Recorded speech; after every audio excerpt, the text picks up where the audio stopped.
I'm Ashton Addison from Blockwest Capital for Investment Pitch Media and the Crypto Coin Show. And today on Blockchain Interviews, we have Parav Joshi, the CEO of Krita Fans. Parav, welcome to the show, and thanks so much for taking the time to be here. Thanks, Ashton. It's a great pleasure to be on the show. Thank you for having me. You're very welcome. I'm excited to dive into the world of fans and how fans are interacting with the blockchain, getting involved in sports in other ways as well. I think this is a really great initiative that's going on inside of blockchain that's helping a lot more people understand how blockchain can be such a benefit. I would love for you to kick it off by just telling us a little bit about Krita Fans, why you started it, what are the solutions you're driving into the space? Sure. So Krita Fans is fantasy sports done right, where everyone has a fair chance to win. You can say it is an upgraded version of Sorare.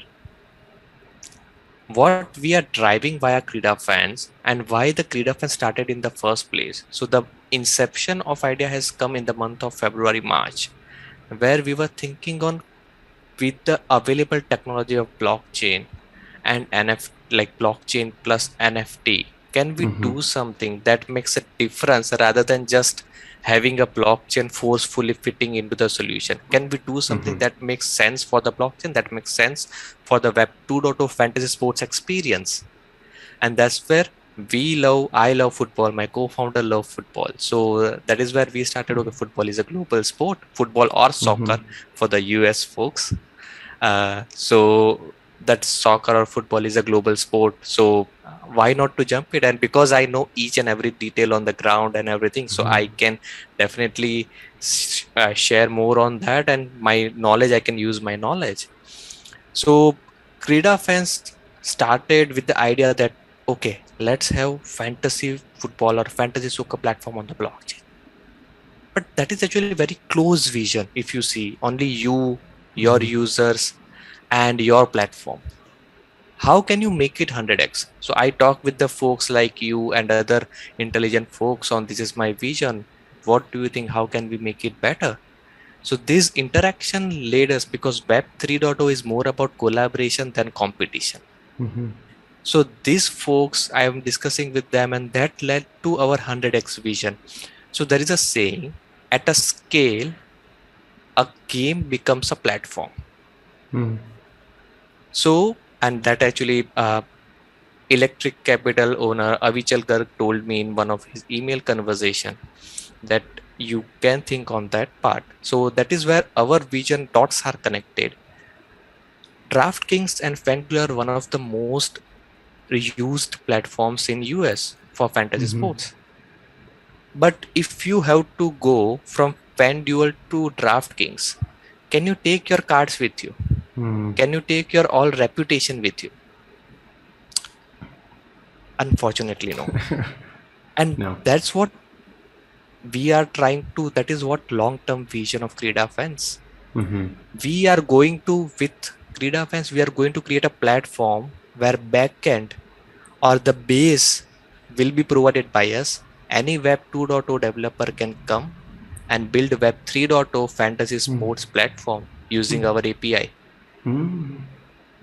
So if someone's saying, Paurav, I can build better fantasy soccer football platform than you, feel free, come over, use our API, and then we both platform will compete for user engagement. Whoever has better user incentive, user will go there without losing their credibility or without using their reputation. And I don't know honestly about basketball than just 1% of it. So if I am building basketball fantasy sports, that will be like a business you are building without passion. And that's what I'm not going to do, that I'm going to give grant for other people to do that. So that is what Krita Fans vision. It is to decentralize the fantasy sports rather than having one fantasy sports on the blockchain. Definitely. That's a great vision, Parav. And that makes a lot of sense. And I know that the fantasy sports platforms like DraftKings in America are so popular.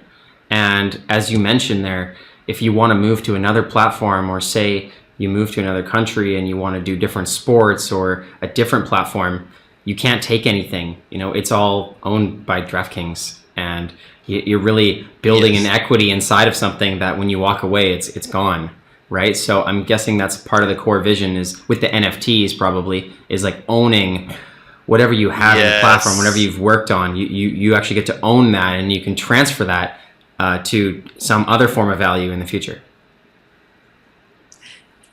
That's it. The NFT part and the blockchain part of right now, the Polygon and Solana, the scale of that, the cost of that is making it possible. If I would have been 2020 or 2018, it would have been tough business because $50, $500 gas fee is not an easy for everyone. So yeah, that's where this actually technology also now makes sense. And as you told, so there are so many fantasy sports platforms you might see nowadays than 6 months ago. But what I think that the missing part is how do we think about scarcity? Today, anyone can access CryptoPunk. How many people can buy CryptoPunk today? Not many. It's like the cost is such that Bored Ape or CryptoPunk can be bought by only few folks. And that is good for art. That is good for collectibles. Now, when it comes to fantasy sports, if you are a basketball player and suppose there is a game of Michael Jordan going on and you want to have him in fantasy sports, you have only 10 rare cards. I will hold all the 10 rare cards in my wallet. Now, can you make a winning team without Michael Jordan? You don't have anything to make a team out of. So you are favoring few over others when you mint limited number of items, when you create scarcity by that in sports. It is good for arts and collectibles. I'm not denying on that part. But in sports, I think that has to be different. And that is where we are coming up with our own innovative concept of scarcity by skill. How you use your NFTs in making your fantasy team makes your game and your NFT rare. If you don't use your NFT, slowly it will get, that rarity will be slowly erodes out. So you have to continue to use your NFT, and you have to make sure you choose right person as a captain and vice captain in your fantasy team. So that is how Krida fans first differentiation, and the main point is scarcity by skill. That's very interesting. I haven't heard of that before with the usability, but that makes sense. I could see how people would be picking up NFTs as long-term collectors, potentially, but also, fantasy sports are meant to be used when the game, when you're playing games and you're actually using the cards rather than just hoarding all of the collectibles and forgetting about them. Yeah, and that is where our second USP comes out.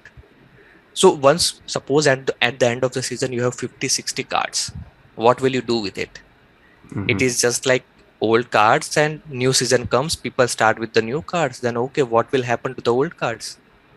And that is the case with any game, any fantasy sports as of today.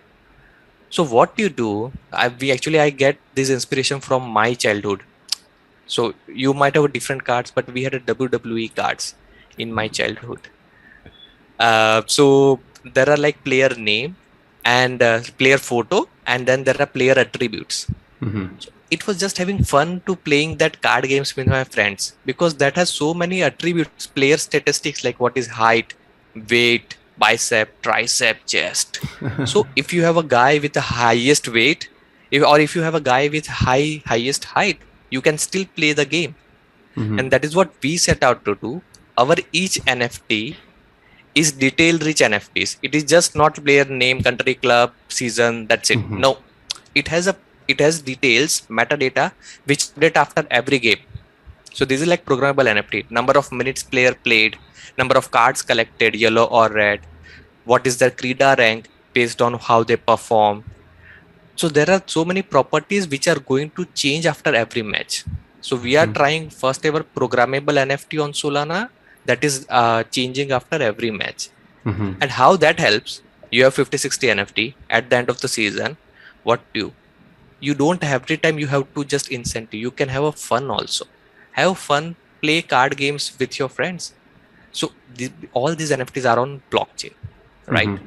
So we are going to give people grants to make the third party applications, card games, poker, anything can be possible, because we both can have Messi and we both have different attributes of Messi based on our reality, on how you used it and how I used it. Cool. So there are n number of possible games on top of these cards, and you are playing physical cards with your friends in your evening, some evening and all. So you can do the same thing. So this is the second usage, detail rich NFTs enabling third party games in metaverse. So you can just use it anywhere, you can do anything. And that's where we want people to build it rather than we build everything, because they can set their own incentives. They don't need us. Amazing, Parv. Very cool. And I know you mentioned that you've been working on this since the beginning of the year, and there's been different iterations as your team is working on the development. Can you talk about where the platform's at right now? Yeah, sure. So we are, so it's 36 weeks. We completed, this is 37th week running since the inception of the idea. You can go through our Twitter to find out each week journey on what we did each week. We try to make it fun and hopefully you like it. But yeah, on the platform, so we are going to come out for the, we have running our wait list, and that is going to close soon. And we are going to come out in, for like that waitlist folks, we are going to come out in next 6 weeks, around next 4 to 6 weeks, that we are going to come out, and that people can get their hands on. We are as of now in private alpha, where internally we are testing on, we are trying to remove all the bugs and fixes as max as possible, but still there will be something that you guys will find out that we missed out because of we are using it from long time. So that's where we are looking into, and the fun that you will have.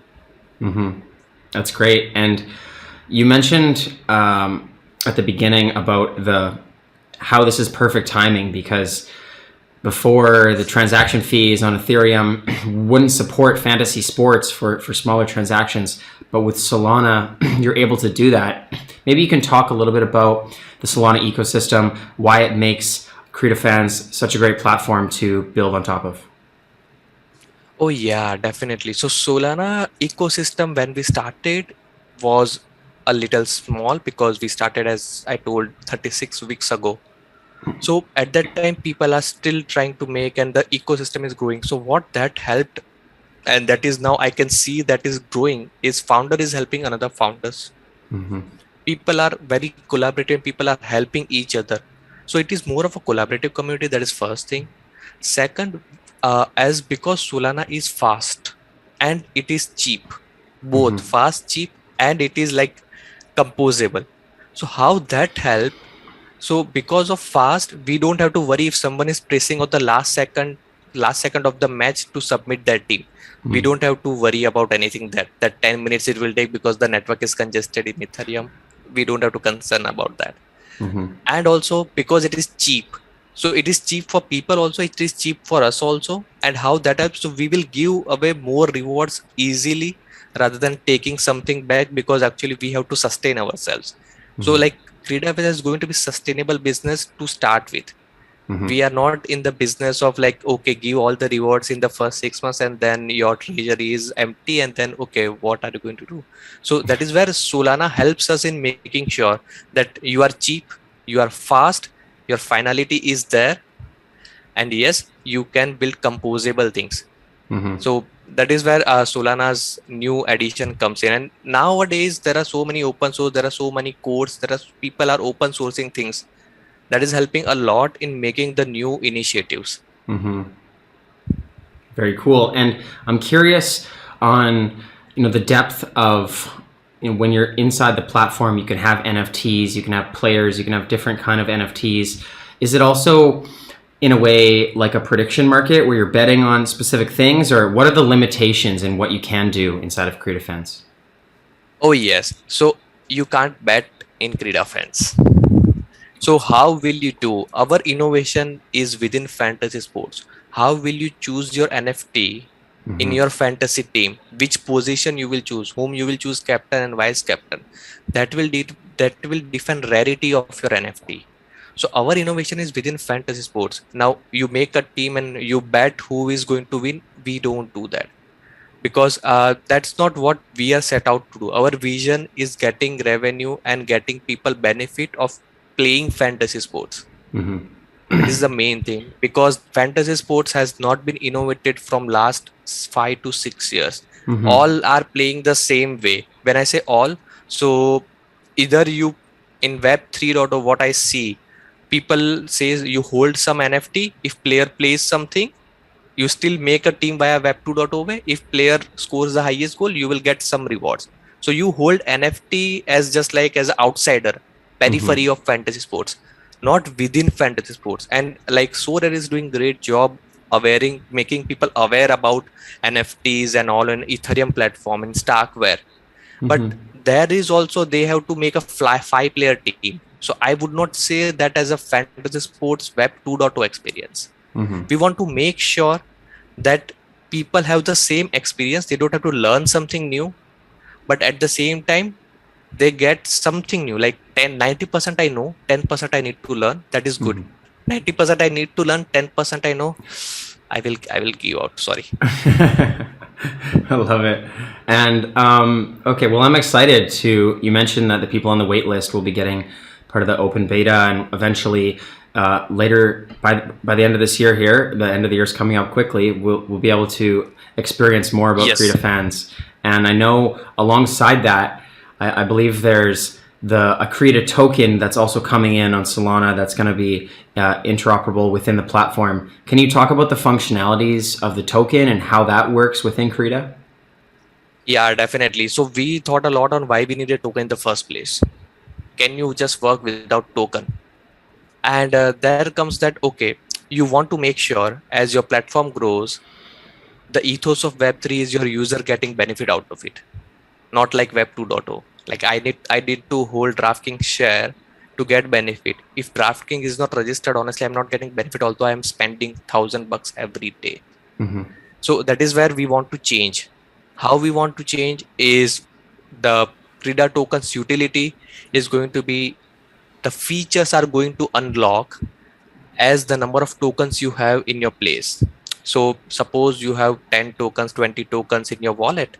So you can edit your team. If you have like more number of tokens, you in live match, you can replace your substitute with the player. So those kind of features we have that are going to unlock as people are going to have X number of tokens in their wallet. That is one thing. The another thing, as and when people are going to pay entry fee via Krita tokens, but as and when entry fee will have, each match we will burn 10% of revenue. So whatever entry fee we are getting, total 10% of that will be burned. Wow. So that will help to make sure that people are having value of it. These are the two features. And the third thing, and like when you transact NFT, so you are going to buy NFT, you are going to sell NFT. That NFT transaction or trading will happen in the Krita tokens. So how that will make sure that ecosystem is there and every investor is there, because sometimes we only think about builders, sometimes we only think about the people who are playing game, but we have to think also about whole community where there are going to be investor who are not going to be player, but who are going to support you in staking and liquidity. So that is why if you stake Krita tokens and if you win, like Aston has made 300 points, he is number 1 position. Paurav also made 300 points, he is number 1 position, and Aston has staked 100 Krita tokens, Paurav has 0. Then you will get on top of that rewards, because you staked, you get some more rewards than what is you are guaranteed. Yeah. So those are few things that are in actually in building. Yeah. So Krita tokens has a utility to make sure that people are having fun, as well as they are having that tokens, then they are getting value out of it by playing it. Great. Thank you so much, Para, for explaining that. And that's great to know about the staking functionality as well. Now, for the viewers that are looking to follow along with the release of the platform, with the waitlist, with learning more about the Creative Fans NFTs and everything else, what's the best way for them to get involved and to get into the community? Sure. So we are only on two platforms. One is on Twitter and one is on the Discord. There are Medium articles that we released. You can go through that to understand what is Krita Fans. Our white paper just got legal views. So white paper will be out in few days or few weeks, let's say, based on that. But yeah, mainly you can follow us on Twitter. You can follow us on Discord. Both you can find out on both links are found out on our website as well as on Twitter. So Twitter is KRIDA FANS, Krida Fans. You can go to Twitter, you can just find Krida Fans, and that's it. And krida.fans is the website, as simple as the name. And you can go there also, you can find the link of both. Sounds great, Parav. And I will leave those links as well in the description box below for the viewers. All the best on Krita Fans moving forward. I'm excited to play the game when it comes out and get my fantasy sports team. And until then, let's follow up in the near future. Sure. Thank you, Aston. And yep, I will hope that you will also have the fun that we are having as of now playing. Sure.